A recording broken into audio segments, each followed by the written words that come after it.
Nah, diduga Tegar ini cemburu sama Rio gara-gara Rio ini terbilang sebagai siswa yang berprestasi. Dan karena prestasi Rio inilah, dia sampai lolos seleksi menjadi seorang mayoret yang nantinya akan dikirim ke negara Cina. Nah, Tegar ini dianggap merasa iri dengan pencapaian Rio dan memanfaatkan momentum ketika Rio ini berbuat salah. Yo geng, tekan tombol subscribe geng. Hey yo, what's good? Welcome back to Kamar Jerry.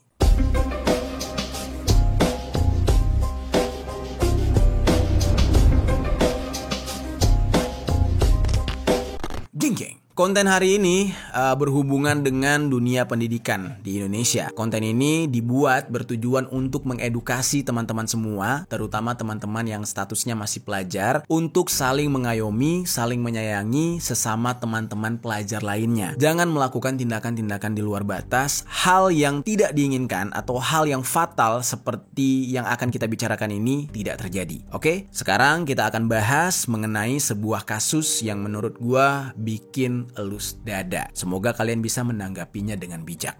Oke, kita kembali akan membahas tentang kasus yang membuat kita miris lah ya. Ini seputar dunia pendidikan yang ada di Indonesia. Seperti yang kita tahu ya, senioritas itu semacam sudah menjadi tradisi atau budaya di dalam dunia sekolah kedinasan. Seperti sudah diwajarkan, dimaklumi yang namanya senioritas ini. Dan sudah banyak terjadi di Indonesia tentang kasus-kasus senior melakukan tindakan kekerasan kepada junior dan tidak jarang memakan korban. Yang bikin gue heran ya, kenapa hal-hal kayak gini tuh terus-menerus terjadi dan seolah-olah setiap tahunnya ada aja. Dan penanganannya ya kita nggak tahu ya, kayak nggak ada perubahan gitu. Ya mungkin buat kalian-kalian yang menjadi bagian daripada sekolah ini atau sistem pendidikan yang seperti ini, kalian mungkin bisa bilang ya ke orang-orang kayak gua atau ke orang-orang lain yang tidak merasakan pendidikan seperti kalian dengan ucapan, lo tahu apa sih tentang dunia sekolah kita? Lo tahu apa sih tentang apa yang kita jalani? Misalkan gitu kan. Ya memang sih, kita gak tahu apa-apa. Cuman kan di satu sisi, semua dari kita ini adalah generasi yang nantinya akan berkeluarga, terus kita punya anak, dan bisa aja gitu ya, anak-anak kita bakal masuk ke sekolah yang seperti kalian gitu. Seperti itu gitu kan. Masuk sekolah kedinasan, terus masuk asrama, atau apapun lah itu. Nah jadinya kan kita trust issue dengan hal-hal seperti itu. Timbul rasa tidak percaya untuk menitipkan adik-adik kita atau anak-anak kita ke sekolah yang sistemnya asrama yang ada tradisi senioritasnya. Ya syukur-syukur kalau adik kita atau saudara kita atau anak kita yang dititipkan di sana itu fisiknya kuat, menerima setiap perlakuan keras, perlakuan disiplin gitu ya. Ya kalau misalkan dia nggak kuat, akhirnya kan berujung kepada meninggal dunia gitu. Seperti yang bakal kita bahas saat ini. Hari ini gue pengen ngebahas nih kasus yang bikin miris lagi, dan kejadiannya baru aja terjadi sekitar 2 hari lalu, yaitu tentang seorang siswa taruna yang bernama Putu Satria Ananta Rustika. Karena mendapatkan perlakuan disiplin yang begitu kelewatan lah ya gitu ya, terlampau batas sehingga menyebabkan dia meninggal dunia. Dan seniornya tersebut yang melakukan hal ini bernama Tegar Raffi Sanjaya. Nah semua tindakan kekerasan tersebut murni dilakukan di sekolah kedinasan itulah. Bagaimana nih kronologi selengkapnya tentang kasus yang satu ini? Kita langsung aja bahas di Permisi, peristiwa misteri dari berbagai sisi.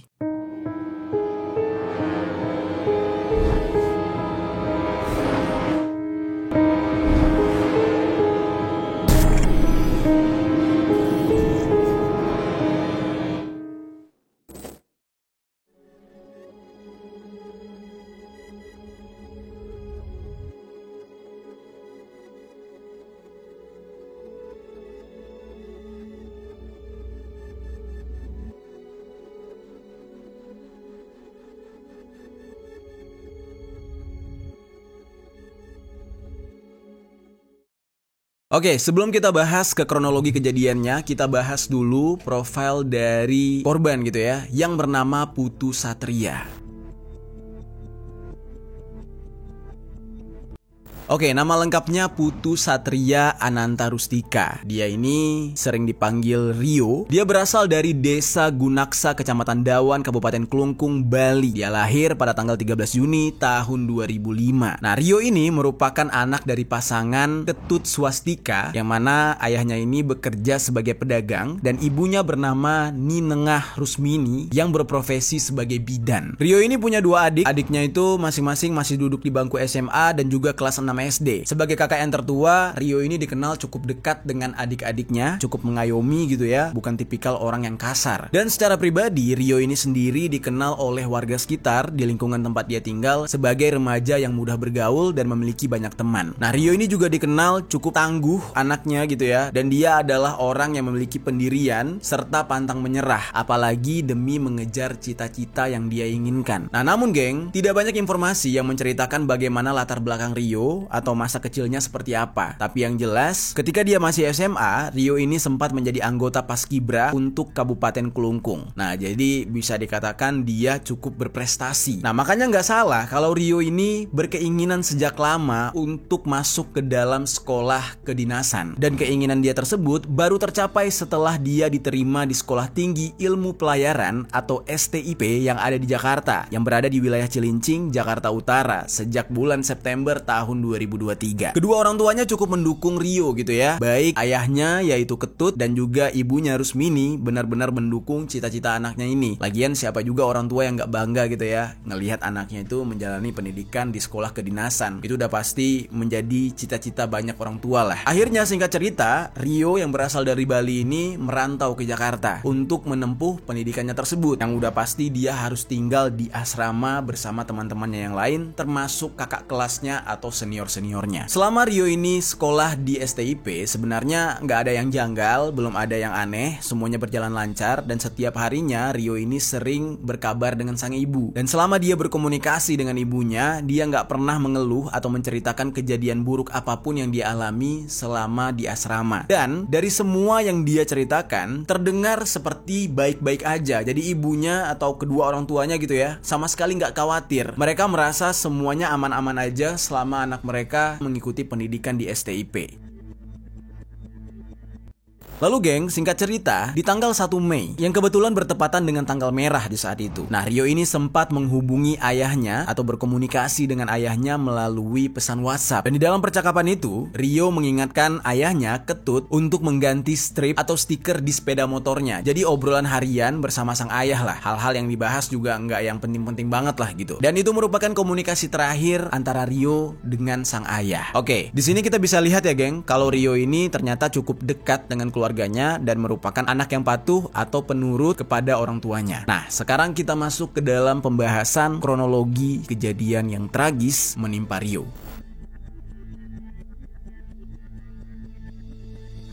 Peristiwa ini pertama kali terjadi tepat pada hari Jumat tanggal 3 Mei tahun 2024. Pada saat itu, mahasiswa tingkat 2 sedang ada kegiatan belajar mengajar, sementara mahasiswa tingkat 1 sedang melakukan kegiatan olahraga. Menurut informasi yang gue dapat nih geng ya, di saat itu Rio sudah bersiap-siap memakai baju olahraga bersama 4 temannya yang lain. Salah satunya bernama Angga, lalu ada Diki, lalu ada Jeremy dan juga Reski. Di saat itu mereka ingin pergi ke kelas untuk memanggil rekan-rekan lainnya yang tertinggal atau tidak mengikuti kegiatan olahraga. Nah, setelah mereka ke asrama, lalu mereka kembali lagi untuk mengikuti kegiatan olahraga tadi. Nah, namun geng, menurut keterangan dari pamannya Rio yang bernama Inyoman Budiarta, dia mengatakan kalau Rio dan teman-temannya itu sedang melakukan olahraga santai, namun kemudian pembinanya meminta Rio yang saat itu sebagai ketua untuk naik ke atas dan membubarkan teman-teman Rio yang lain. Nah, lalu di sana Rio bersama 4 temannya tadi bertemu dengan 4 orang taruna tingkat 2 yang salah satu di antaranya bernama Tegar. Di saat itulah Tegar bersama teman-temannya yang lain, taruna tingkat 2 atau para senior gitu ya, itu menegur Rio karena dia melihat Rio bersama 4 rekannya yang lain masih menggunakan baju olahraga tapi masuk ke kelas. Nah, kan niatnya si Rio dan teman-temannya tadi untuk memanggil teman-teman yang lain gitu kan. Nah, sebenarnya itu dilarang, nggak boleh menggunakan baju olahraga masuk ke kelas. Lalu Tegar yang merasa kalau dia adalah senior taruna tingkat 2 dan budaya senioritas di lingkungan pendidikan tersebut juga masih sangat kental, sehingga akhirnya dia merasa berhak untuk menghukum Rio. Lalu Tegar bersama teman-temannya memanggil Rio beserta 4 rekan yang lain tadi untuk berkumpul di kamar mandi. Dan di dalam kesempatan itu, Tegar sempat bertanya kepada Rio dan teman-temannya geng. Dia nanyanya kurang lebih kayak gini, "Weh, di antara kalian berlima, mana yang paling kuat? Siapa yang paling kuat?" katanya. Nah, kemudian entah kenapa Rio tiba-tiba menjawab, "Saya yang paling kuat." Nah, kemungkinan besar nih ya, Rio di saat itu merasa kalau dia adalah ketua di antara keempat teman-temannya tadi, sehingga dia merasa punya tanggung jawab atas apa yang sudah terjadi atau atas pelanggaran yang sudah dia lakukan bersama keempat temannya yang lain. Mendengar jawaban dari Rio, tanpa basa-basi, senior yang bernama Tegar itu langsung menghantamkan tangan kosongnya ke arah Rio, dan pemukulan tersebut terjadi beberapa kali, yang mana kejadian tersebut terjadi tepat di jam 7.55 pagi. Bisa kebayang tuh geng ya, masih pagi sudah harus kena bogem mentah. Rio menjadi orang pertama yang menerima pukulan dari Tegar, dan setelah itu pukulan yang paling fatal adalah pukulan yang dihantamkan tepat di ulu hati Rio sebanyak 5 kali, yang menyebabkan Rio langsung jatuh pingsan. Ketika melihat Rio jatuh pingsan, tiba-tiba di saat itu Tegar mendadak panik dan dia langsung membawa Rio ke ruang kelas. Nah, kebetulan ruang kelas tersebut berada tepat di samping kamar mandi. Di saat itu kondisi Rio cukup memprihatinkan. Ya, terlihat kayak orang kesakitan tapi kayak sekarat gitu loh, geng. Nah, Tegar yang panik, dia kebingungan harus melakukan apa. Nah, di tengah kepanikannya itu, dia bingung harus membawa Rio ini kemana. Kalau dia bawa ke klinik kampus, bisa-bisa nantinya tindakan terlarang dia ini ketahuan oleh pihak kampus. Nah, mau nolong sendiri tapi nggak punya ilmunya. Akhirnya dia pun ngide dengan mencoba melakukan pertolongan kepada Rio, yaitu dengan cara membuka mulut Rio dan menarik lidah Rio. Mungkin maksudnya benar gitu ya, agar saluran nafasnya itu bisa lega gitu. Nah, namun justru tindakan tersebut adalah tindakan yang sangat fatal yang menjadi penyebab saluran pernafasan Rio tertutup rapat sehingga menghambat aliran oksigen.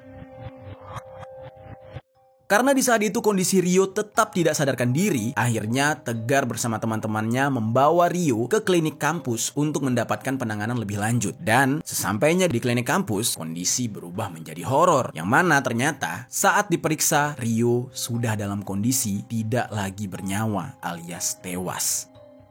Hal ini ditandai dengan denyut nadi Rio yang sudah tidak ada dan juga Rio sudah tidak bernafas. Lalu di tengah-tengah kepanikan itu, mereka mencoba membawa Rio ke rumah sakit Tarumajaya dengan harapan Rio masih bisa tertolong. Dan sesampainya di rumah sakit tersebut, Rio sekali lagi dinyatakan sudah meninggal dunia. Akhirnya si Tegar dan teman-temannya ini jadi panik. Mereka menyadari kalau sudah melakukan tindakan yang di luar batas dan sangat fatal. Ini merupakan sebuah tindakan kriminal yang mungkin nih ya, di awal mereka nggak berniat untuk menghabisi Rio, tetapi karena perlakuan yang di luar batas, akhirnya ya terjadilah aksi eksekusi yang tidak berencana ini. Dan setelah Rio dilarikan ke rumah sakit Tarumajaya, dari situlah kasus meninggalnya Rio terungkap. Yang mana di saat itu pihak rumah sakit melaporkan kalau ada mahasiswa STIP yang meninggal dunia ke pihak Polres Jakarta Utara. Dan laporan mengenai meninggalnya Rio juga disampaikan ke pihak kampus STIP, lalu dari pihak kampus menyampaikan laporan tersebut kepada pihak keluarga Rio yang ada di Bali. Di saat itu pihak keluarga semacam tersambar petir karena awalnya nggak percaya dengan kondisi itu. Mereka nggak percaya dengan berita itu. Mereka nggak menyangka kalau anak mereka meninggal dunia dengan cara yang tragis. Ya gimana mau percaya, geng? Mereka menitipkan anak mereka di tempat pendidikan ternama, dijamin oleh negara, tetapi anak mereka belum lulus malah harus menerima kenyataan kalau anak mereka meninggal. Di saat itu pihak keluarga yang bingung harus melakukan apa karena mereka syok mendengar kabar itu, akhirnya memilih untuk melaporkan kejadian ini kepada pihak kepolisian.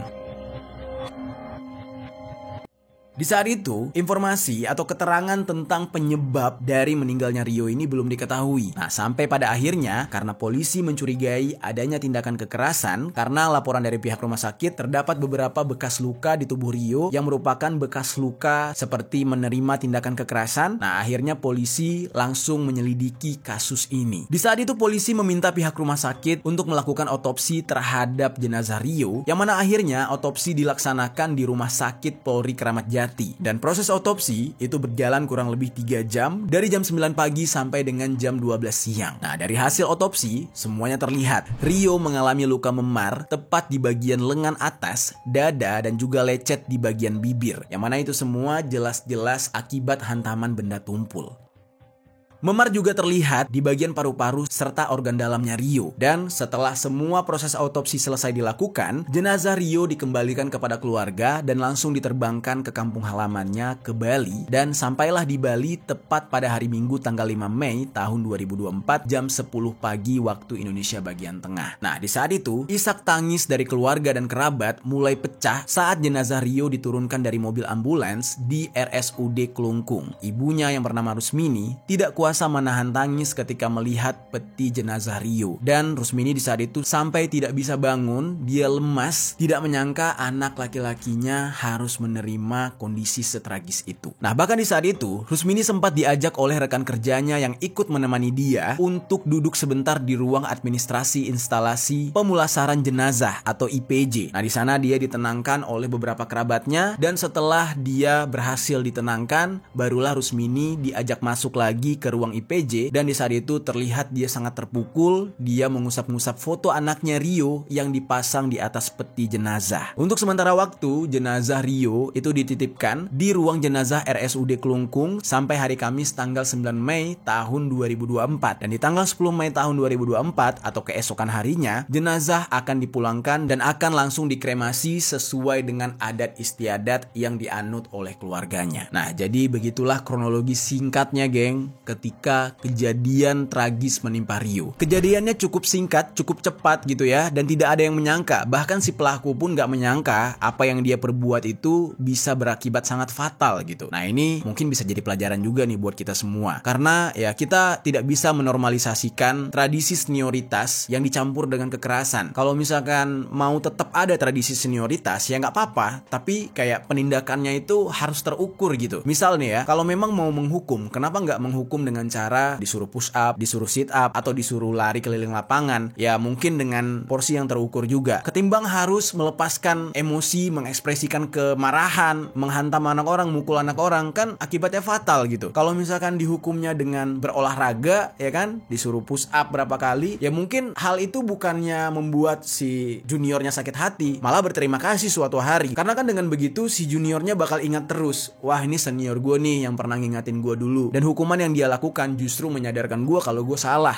gitu kan. Kan lebih fair, lebih enak gitu. Nah, tapi yang terjadi di lapangan bukanlah seperti itu. Banyak senior-senior yang justru melampiaskan emosinya kepada junior-juniornya. Jadi ngelihat junior tuh udah kayak samsak yang harus banget dipukul gitu. Dan itu merupakan sebuah tradisi yang ya masih sering terjadi lah di Indonesia.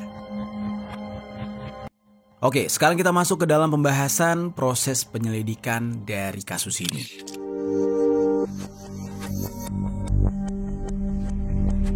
Dikarenakan meninggalnya Rio ini setelah diotopsi itu banyak kejanggalan, geng. Polisi di saat itu langsung melakukan penyelidikan. Berawal dari memeriksa rekaman CCTV yang terpasang di dekat pintu toilet yang ada di STIP tersebut. Nah, langsung di dalam rekaman itu terlihat adanya adegan yang mengarah kepada kronologi sebenarnya. Nah, di rekaman itu secara jelas memperlihatkan Rio yang sempat dibopong dari toilet ke klinik kampus setelah diduga mengalami penganiayaan.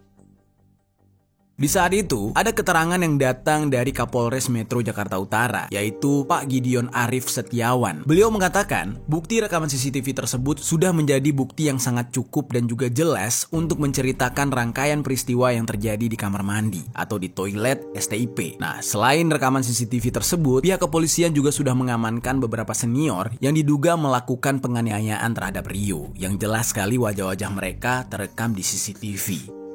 Dari hasil pemeriksaan terhadap para senior, ternyata hanya senior yang bernama Tegar yang menjadi satu-satunya tersangka atas meninggalnya Rio, sementara yang lainnya mengaku tidak berada di lokasi di saat penganiayaan terjadi. Nah, untuk 4 rekan Rio yang sama-sama dipanggil oleh Tegar, di saat itu juga harus menjalani proses visum karena pihak kepolisian gak mau mereka ini takut memberitahukan fakta sebenarnya. Nah, jadi harus dilakukan proses visum. Apabila terjadi kekerasan juga terhadap mereka, nah maka nantinya bakal ada proses hukum tambahan. Nah lalu, karena Tegar sudah ditetapkan sebagai tersangka, akhirnya dia pun digiring ke kantor polisi dan dimintai keterangan lebih lengkap. Nah di saat itu, dugaan awal dari motif Tegar melakukan penganiayaan terhadap Rio itu dikarenakan faktor budaya senioritas yang memang sudah lumrah terjadi di lingkungan tersebut. Lalu paman Rio yang bernama Inyoman Budiarta mengatakan bahwa ada faktor lain mengapa Rio ini menjadi target dari penganiayaan tersebut. Informasi ini dikatakan oleh paman Rio, dia dapatkan langsung dari pembina STIP, yang mana diduga Tegar ini sengaja melakukan kekerasan tersebut kepada Rio karena faktor kecemburuan. Nah diduga Tegar ini cemburu sama Rio gara-gara Rio ini terbilang sebagai siswa yang berprestasi. Dan karena prestasi Rio inilah dia sampai lolos seleksi menjadi seorang mayoret yang nantinya akan dikirim ke negara Cina. Nah Tegar ini dianggap merasa iri dengan pencapaian Rio dan memanfaatkan momentum ketika Rio ini berbuat salah untuk melampiaskan emosinya dengan memukuli Rio. Namun geng, sejauh ini informasi tersebut belum sepenuhnya valid dan pihak kepolisian masih terus akan menelusuri fakta-fakta sebenarnya. Dan untuk kasus ini, Tegar akan dikenakan pasal 338 subsidiar pasal 351 ayat 3 KUHP dengan ancaman pidana penjara paling lama 15 tahun. Nah lalu geng, pihak pengacara keluarga Rio yang bernama Tumbur Aritonang itu meminta agar Kementerian Perhubungan yang menaungi STIP segera berbenah dengan sistem pendidikan yang ada dan juga melakukan pengawasan agar kejadian yang serupa tidak terjadi lagi. Peningkatan pengawasan ini sangat dibutuhkan karena kasus perpeloncoan atau dengan kata lain kayak di ospek gitu ya sama senior itu masih sangat marak terjadi di lingkungan STIP dan sampai-sampai memakan korban seperti ini. Yang mana akibatnya hal seperti ini akan membuat para orang tua merasa khawatir menitipkan anak mereka untuk dididik di akademi kedinasan seperti ini. Dan dari pihak STIP pun akhirnya angkat bicara mengenai kasus ini geng. Menurut kepala STIP yang bernama Ahmad Wahid, budaya kekerasan atau aksi perpeloncoan antara senior kepada junior di STIP sebenarnya sudah hilang. Ya tapi kalau kita lihat sih kayaknya si bapak nggak tahu gitu ya. Ya dari kasus ini kita bisa lihat ternyata masih ada tuh. Kok Pak Ahmad Wahid ini bilang ya udah hilang, udah nggak ada gitu. Berarti kan ada sesuatu yang kurang. Yang kurangnya apa? Ya mungkin kurangnya adalah Pak Ahmad Wahid mungkin masih agak kurang mensurvei langsung ke lapangan kali ya. Atau mungkin berbaur dengan siswa-siswa dan bertanya langsung, ngecek langsung bener nggak udah nggak ada senioritas. Nah ini buktinya masih ada gitu kan. Di dalam penjelasannya juga Pak Ahmad Wahid ini mengatakan sudah selama setahun STIP mengatakan budaya tersebut sudah hilang dan kasus meninggalnya Rio ini karena mengalami penganiayaan oleh Tegar itu merupakan sebuah hal yang di luar kuasanya dia karena kejadian tersebut terjadi di luar program yang dibuat oleh STIP. Dan Pak Ahmad Wahid ini menganggap apa yang dialami oleh Rio ini bukan karena budaya senioritas di STIP melainkan adanya masalah pribadi katanya. Nah namun pihak STIP menegaskan kalau tidak akan cuci tangan atas kasus ini karena mereka akan memberikan sanksi tegas kepada pelaku yang terbukti melakukan penganiayaan yang menyebabkan hilangnya nyawa salah satu siswa mereka. Dan si pelaku ini bisa dipastikan akan dikeluarkan secara tidak hormat dari STIP.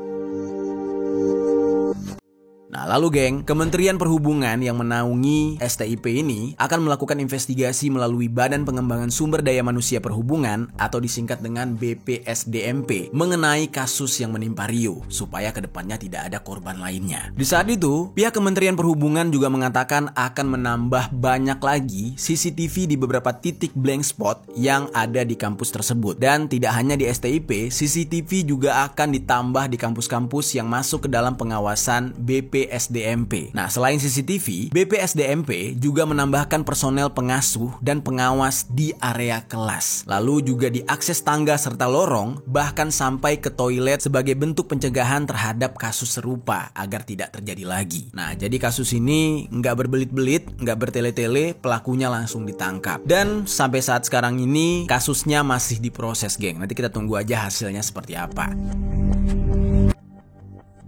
Oke, sekarang kita masuk ke dalam pembahasan maraknya kasus perpeloncoan di lingkungan STIP yang tergolong ke dalam bully.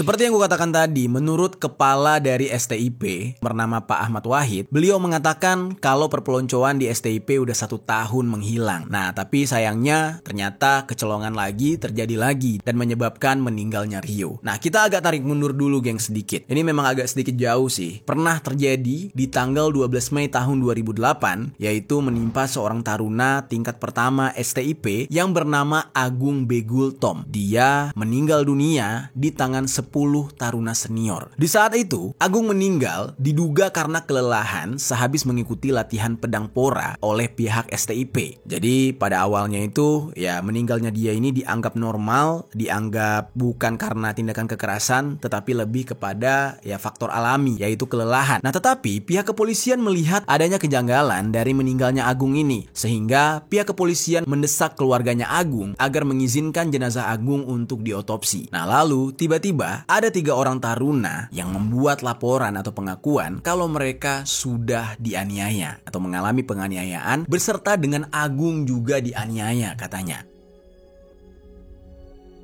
Mereka mengaku dianiaya oleh taruna senior untuk alasan karena melakukan pelanggaran. Dan di saat itu, setelah mendapatkan informasi tersebut, pihak kepolisian semakin mendesak pihak keluarga agar mau membongkar makam Agung dan mengotopsi jenazahnya. Nah, singkat cerita, pihak keluarga pun mengizinkan pihak kepolisian untuk membongkar makamnya Agung. Dan jenazah Agung pun diotopsi. Dan ketika itu, ternyata berdasarkan hasil dari otopsi, ditemukan adanya luka memar di bagian dada dan juga bagian wajah serta kepala bagian belakang yang mengalami pendarahan dalam dan bagian liver itu rusak. Dari keterangan 3 taruna sebelumnya, mereka langsung dipanggil dan dimintai keterangan untuk menunjukkan siapa taruna senior yang sudah melakukan penganiayaan terhadap mereka serta Agung. Di saat itu ditetapkanlah ada 10 orang tersangka. Yang pertama bernama Lasmono, yang kedua Anggi Dwi Wicaksono, dan yang ketiga Hari Nugraha, lalu yang keempat Anton Anguitan Raja Guguk, lalu yang kelima Maulana, keenam Rifki, ketujuh Hans Patar, kedelapan Iputu Indra, kesembilan Kartika Eka Paksi, dan yang terakhir bernama Edi Tiawan. Nah, 10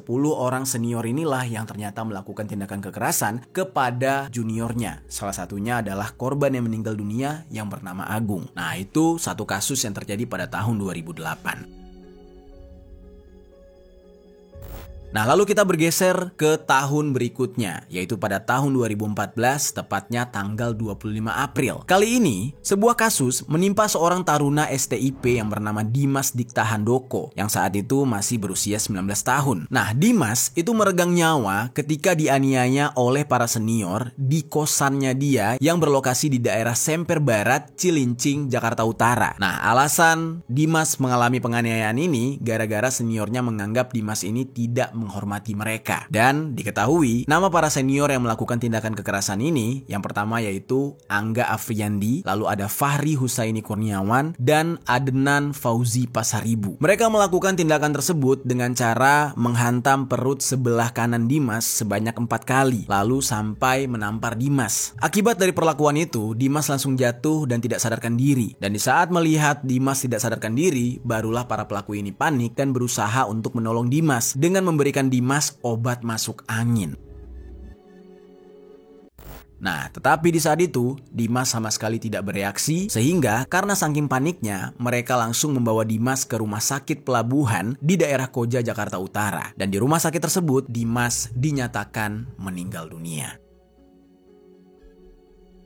Nah, itu kasus yang terjadi pada tahun 2014. Sebenarnya masih banyak kasus-kasus lain lagi, geng. Tapi kalau gue bahas satu persatu, bakal panjang banget. Dan kejadian seperti ini tidak bisa diabaikan, karena sudah terjadi berulang kali. Ini semua disebabkan karena terjadinya pembiaran budaya senioritas yang secara semena-mena dan tidak adanya penegakan hukum yang jelas di sana. Yang mungkin tadinya hal-hal seperti ini hanya dilakukan oleh beberapa oknum tertentu, tetapi semakin lama malah semakin meluas sehingga menjadi sebuah sistem yang dianut secara turun-temurun di lingkungan tersebut. Namun berdasarkan keterangan dari Ubaid Matraji selaku Koordinator Nasional Jaringan Pemantau Pendidikan Indonesia atau JPPI, beliau mengatakan kultur kayak gini sebenarnya tidak hanya terjadi di sekolah-sekolah dinas yang ada di bawah Kementerian Perhubungan aja. Sebab ada kemungkinan kultur tersebut juga terjadi di sekolah kedinasan yang lain. Dan ini memang udah menjadi rahasia umum ya geng. Dan ada juga keterangan dari Doni Kusuma sebagai seorang pakar pendidikan karakter juga sangat menyetujui statement tersebut. Beliau mengatakan kalau kultur kekerasan yang dilakukan oleh senior itu masih ada di dalam banyak sekolah kedinasan. Menurut dia, arogansi yang dianut oleh semua kakak kelas ini harus segera dihilangkan di pendidikan kedinasan. Nah, budaya ini akan terus ada karena kekeliruan proses pengasuhan di lingkungan pendidikan kedinasan, yang mana sumber masalahnya terletak pada sistem pendidikan kedinasan dan penyiapan tenaga pendidik yang tidak dipersiapkan secara memadai. Nah, sehingga perubahan kedinasan belum dapat terjadi secara menyeluruh. Ya kalian bayangkan aja geng, sekolah kedinasan udah kayak sekolah militer, ada kekerasannya. Dan oleh karena itu, diperlukan adanya penataan kembali geng, untuk seluruh sistem pembinaan dan pendidikan di sekolah kedinasan, baik dari kurikulumnya, praktik pengasuhannya, maupun tata hidup di dalam lingkungan asrama.